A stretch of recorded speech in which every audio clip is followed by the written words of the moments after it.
Jeg vil gerne prøve, men jeg ved, jeg vælter. Så det er jul, det er tid til gløgg og and.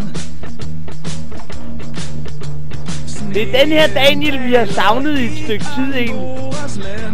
Jeg har egentlig savnet lidt den her lykkelige Daniel. Ja, ja. Jeg skal hjem og pusse mit skål! Så lyder det godt. Hallo.